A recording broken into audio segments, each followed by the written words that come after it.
Hi, this is Ken Kaplan from the New England Motorcycle Museum, and I'm kneeling next to this very rare, original first year 1981 Yamaha PW50. For Yamaha collectors, this is the holy grail of PW50s, the original first year model. It's all there, it's all original, and it runs good. I have a little bit of information on what we've done on the bike here. We took the air box and air cleaner off, cleaned all that out. The carburetor was in really rough shape, so we bought a brand new carburetor for the bike. We flushed out the fuel, put brand new fuel in it, put a brand new spark plug in it, fully washed, steam cleaned, and it gave the bike a full detail and fired it up, and it runs beautifully. There is an issue with the exhaust. The exhaust doesn't fit flush to the cylinder, it's bent. It got hit on the bottom right here, so it could use a new exhaust header because it does have an exhaust leak, but it does run great. It's also missing the top of the gas cap, a couple of small items, and there's a little rip in the seat right here. But the bike's all there for an easy restoration, or just keep it just the way it is and display it in your man room, or teach your kid how to ride on it.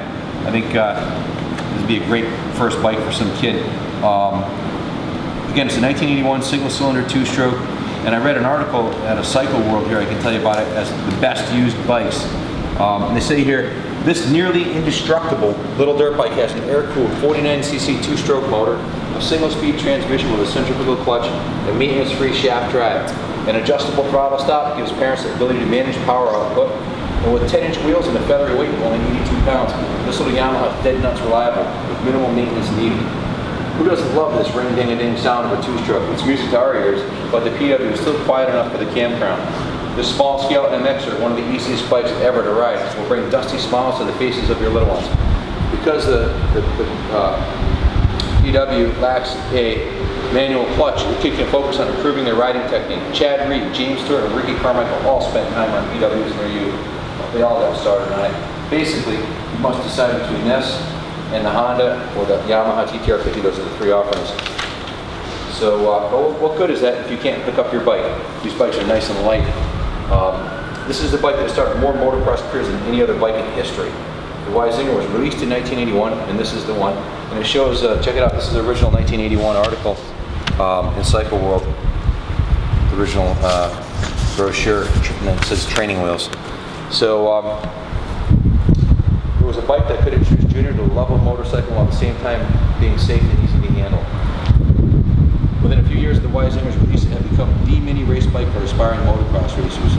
From 1981 until the mid-90s, the PW50, as it was later renamed, totally dominated 50cc motocross racing. Eventually, the PW50 was eclipsed by purpose-built 50cc's full-on race bikes, but for 15 years, the other bike that could reign supreme.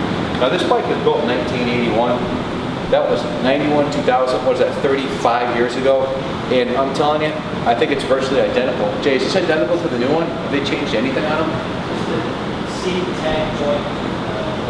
The seat and tank joint is a little bit different, but the choke, everything else on the bike's virtually identical, so it's super easy to get parts for it. But what does that tell you? They didn't change the bike for 35 years. It must be a fantastic design. If Ricky Carmichael and Chad Reed and James Stewart always got their start on these, and all the best riders in the history of motocross, then it's a fantastic bike. It has a lot of residual value. Actually, this bike's actually worth more in excellent condition than a brand new one. It's worth $1,695, and it's only going up in value. Why? Because it's an antique. It's the first year, but it's a reliable 2-stroke. It's going to run forever. You're not going to have any problems with it. It's virtually bulletproof. I'll fire it up for you. Super easy to start. Just click it to start. Kick it over.